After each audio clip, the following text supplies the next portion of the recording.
Above the town, overlooking the misted valley, stood the manor. It loomed like a ghostly guardian, its presence both ominous and magnetic, drawing the curious and the brave. A brooding sentinel, its silhouette a jagged scar against the bruised sky. The storm clouds seemed to gather around it, as if the house itself summoned the tempest.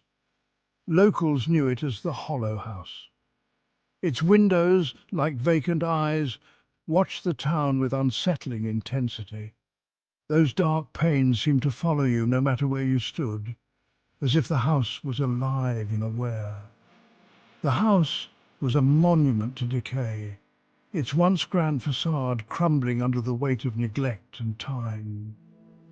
The grandeur of its past was now just a whisper, lost beneath layers of dust and ruin. The paint peeled like scabs, revealing the rotting wood beneath. Each flake that fell was a testament to the years of abandonment, a silent cry for the life it once held. Ivy, thick and hungry, snaked across the walls, its tendrils reaching like skeletal fingers. The plant seemed to thrive on the decay, its green tendrils a stark contrast to the lifeless wood and stone. Stories whispered of the house, passed down through generations, like a cursed inheritance. Each tale more chilling than the last, painting a picture of a place where shadows danced and whispers lingered. Tales of families swallowed whole, their joys and sorrows consumed by the echoing silence within those walls. The house was a silent witness to their fates, its empty rooms holding the echoes of their lives, now long gone. Aaron Timmons knew the stories. He'd grown up on them, their chilling details woven into bedtime tales. His grandfather, a man who scoffed at superstition, had been the last to fall prey to the house's allure. He'd gone in, drawn by some unknown force, and never returned. Aaron remembered the day the police had come, their faces grim, their words hollow and unconvincing. They'd found his grandfather's truck abandoned at the foot of the hill. The house, they said, was empty, the case cold. But Aaron knew the truth. The house had taken him. His grandfather was gone, claimed by whatever darkness resided within those walls. The dreams began shortly after. Vivid, unsettling dreams that left Aaron drenched in a cold sweat, his heart pounding a frantic rhythm against his ribs. He dreamt of the house. Its hallways stretched endlessly, choked with dust and cobwebs.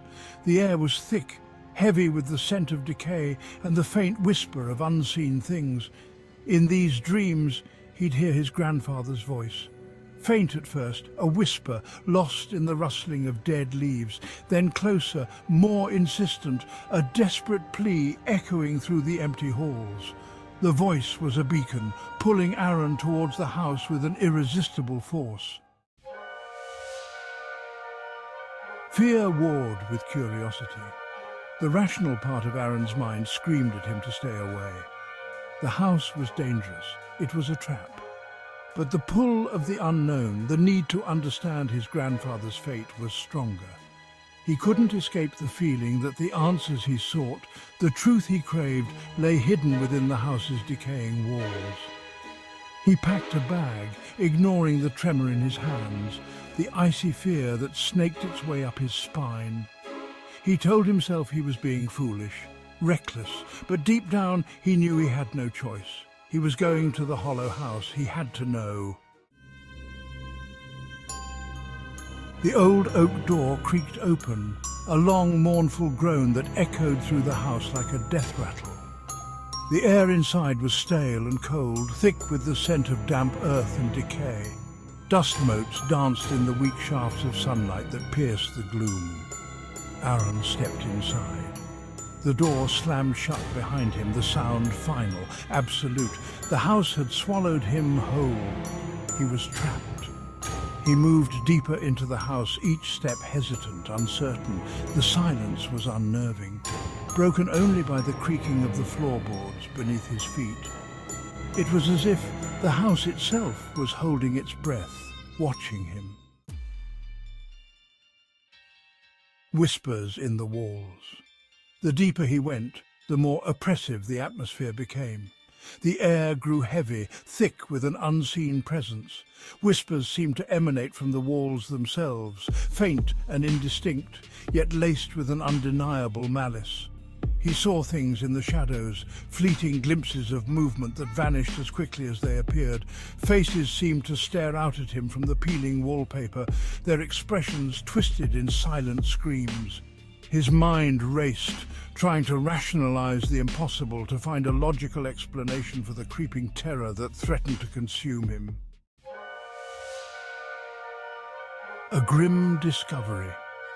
He found his grandfather in the old library, or rather what remained of him. He was slumped in an armchair, his body withered and skeletal, his clothes hanging loosely on his frame. His eyes were wide, staring vacantly at the ceiling, frozen in a mask of eternal terror. Aaron fell to his knees, a choked sob escaping his lips. He reached out to touch his grandfather, but his hand passed through the brittle bones as if they were mere illusions. The whisper came then, closer than ever, swirling around him like a cold wind. "Leave," it hissed, the voice raspy and ancient. "Leave now, before it claims you too." Trapped in the labyrinth, panic seized him. He had to get out. He stumbled back, his eyes frantically searching for the door, but the room seemed to shift and twist around him. The library, once a sanctuary of knowledge, had become a labyrinth, its shelves stretching endlessly in all directions. He ran, his breath catching in his throat, his heart pounding against his ribs like a drum. The whispers followed him, growing louder, more insistent. They taunted him, mocked his fear, revelled in his despair. He was trapped, lost in a maze of shadows and whispers with no escape. The town that forgot. The town of Hollow Creek remained unchanged, as if time itself had forgotten to move forward. The sun still struggled to pierce the perpetual gloom, its rays weak and feeble against the thick oppressive clouds. The townsfolk still walked with their heads bowed, their eyes downcast, burdened by an unspoken sorrow that weighed heavily on their hearts. They spoke in hushed tones, if they spoke at all, their voices barely more than whispers carried away by the wind. And on the hill, overlooking the town, the hollow house stood silent, its windows like vacant eyes, watching, waiting, as if it held the secrets of the town's forgotten past. Aaron Timmons was never seen again, his disappearance adding to the town's growing list of mysteries. Another soul claimed by the house on the hill, another name added to the long list of the vanished, each one a silent testament to the house's dark power. And in the hushed whispers of the townsfolk, a new story began to take shape, a story that would soon become part of the town's eerie lore. A story of a young man, drawn to the house by the echoes of the past, only to be consumed by the darkness within, his fate sealed by the house's malevolent presence. The town of Hollow Creek had learned to forget, to bury its memories deep within where they could no longer haunt them. It was the only way to survive, to continue living in a place where the past was a shadow that loomed over every corner, every street, and every soul.